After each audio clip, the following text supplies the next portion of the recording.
Hi, welcome back to Wine Mastery. We're going to taste a wine from the northeast of Italy. It's an I'm just going to struggle now. Let me look at this piece of paper over here.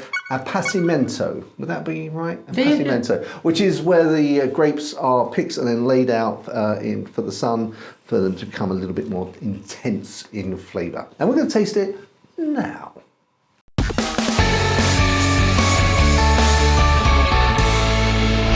So first of all, let's hit the pain spot. The price of this wine is $11.99.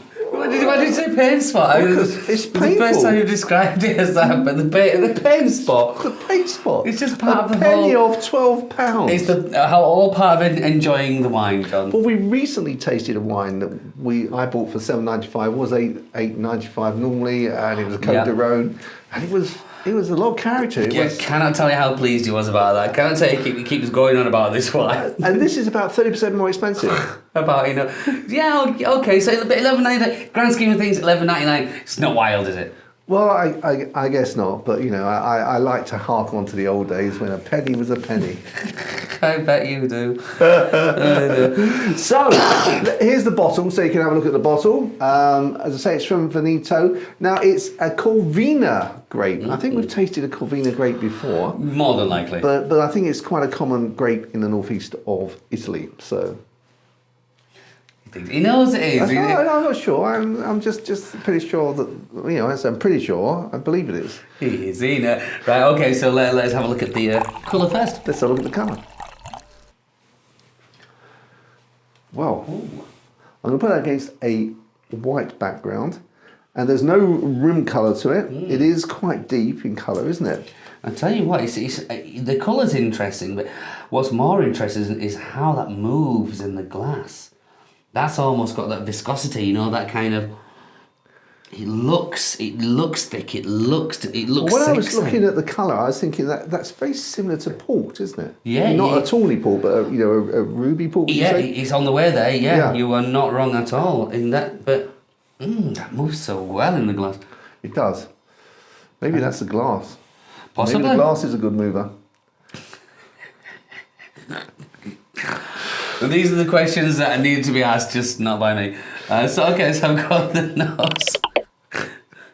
Ooh, oh, wow. That smells nice. Doesn't it? That's got, yeah. So it's got a little bit of, the first thing I thought this is Italian wine, but I thought to myself, that smells got like a touch of Spanish to it. That's probably why I was going, because it has got something Spanish-esque about it, and it's not leather, or it's not leather. It's not oak. What is that though? I don't know, whatever it is, it's really nice. It is. It's very enriching. There's something in there that you definitely want to get into there, isn't there? Yeah. There's a hint of smokiness in there. Yeah, I get that. Yeah, is the cherry there as well? Yeah, definitely got cherry. That's beautiful. That is beautiful, isn't it? I want to taste it, John. Feel free, John. Thank you. I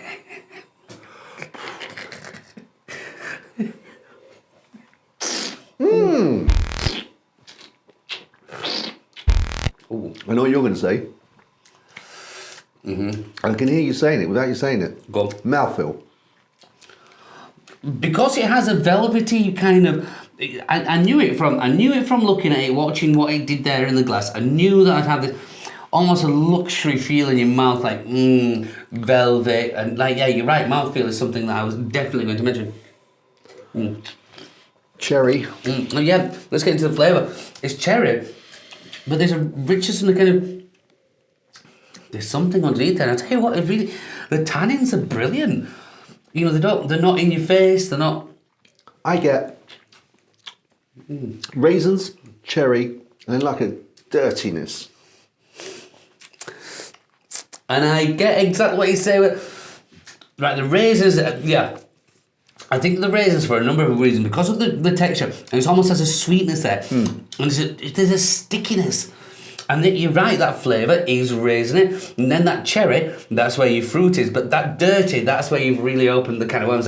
So the dirtiness, 100%. It's almost like, it's like a Pinot Noir on steroids, you know, that dirty... You've described it as forest floor. Yeah. That forest floor with the smoky, earthy, all combined into one. Then it's put through into a flavour. Oh, and it's like 2 in 1 in that sense, isn't it? Because the back taste, the end taste is very Pinot Noir, but the front taste is much sweeter and full of fruit, and without the forest floor, it's ticking a lot of boxes, that though. It is, yeah. It's ticking a lot of boxes, and I cannot help but come back to the way it moves in the glass. That's just sexy. How $11.99? $11.99. That's £12, really. Well, you know, I haven't said that. Let it go, John. Let it go. But that is pretty outstanding, I would say. It is pretty outstanding. I'm just trying to get as excited as you are by looking at it in the glass. I don't find that sexy, I'm saying. Maybe sex is the wrong word, but the way it moves with that finesse and, you know... It's liquidity. Yeah. For me, I do find that bit, you know, sexy. The way it just pulls in and then... It owns the glass, you know, the glass doesn't own it. Yeah. It is. And also, a lot of the wines, when I smell them, and I get the smell, I drink them, and then the smell from when I go back, I can't smell this. When I go back, the smell is still divine. Everything about this is still, you know, hang on. I've done that thing again where I've had a taste, I want to go back for a taste, but I'm thinking, no, let's lay off it. Let me see where that's going to go, and that's gone to beautiful places. It has. It's hanging on still in there. So those tannins are just lending itself to the wine. It's not overbearing. Just perfect, but well balanced. I think this goes better... I can't think of any better way to describe it than well balanced. I can't go further, but I want to. I would say it's you know, because well balanced, I think, is very much sort of the moment. So you know the taste in anyone, but I think that it goes through those 3 stages, and each of those 3 stages are well balanced. You know, it's almost underpraising it by saying well balanced. It's 3 times. It, yeah. Yeah, that's a treat in a glass, is that? It is. It's beautiful, and I have to say, and though it pains me to say it, that at £12, that is incredible value. It does pain me to say that. It does pain me. I can assure you, it does pain him to say that. To know that it'll be, but it'll be all right. What did I say? We'll just have a glass of that. Wow. Pairings, John. What do you think? Pairings.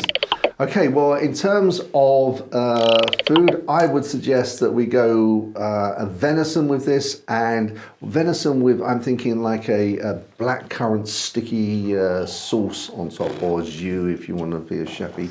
But I think that would go very, very well. This is strong enough to take the strong taste of venison. You know, obviously you could go with, you could possibly go with steak if you were going with a filet steak. This, you know, you had so medium rare.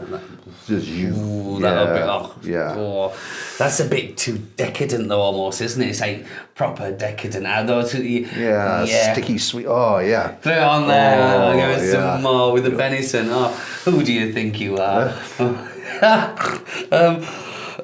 Cheese-wise, I was thinking, I want something robust and something.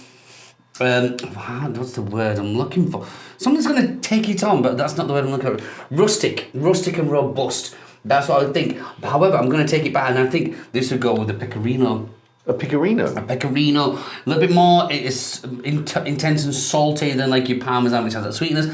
But I reckon a Pecorino would give that a run for money. You know, I reckon a Pecorino would be like, and I reckon there'd be a beautiful fight.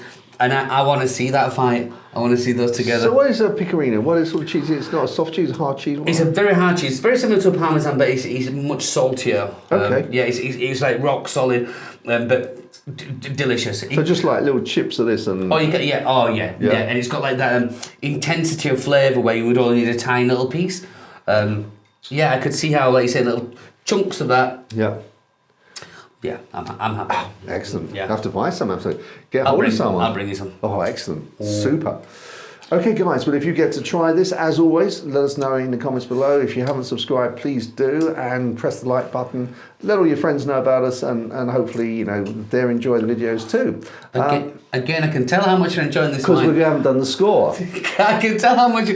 I know when you're enjoying the wine because you just.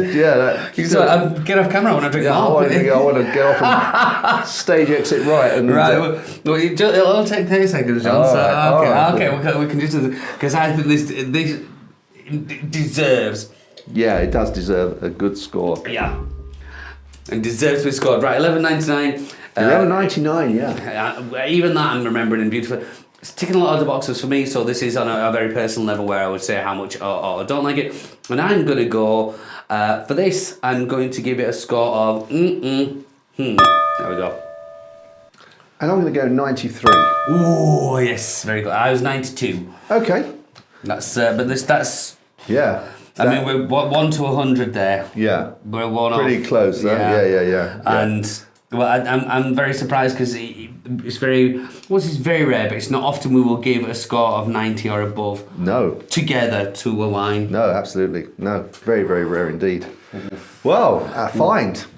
Well, we hope you enjoy it. And as I was saying, if you get hold of the bottle, let us know what you think. Mm-hmm. So I hope we find another one like this to review. Fingers crossed. That was delicious. Yeah, absolutely. Good Until fun. the next time, guys. Yes. We look forward to seeing you there. Chin chin. Chin chin.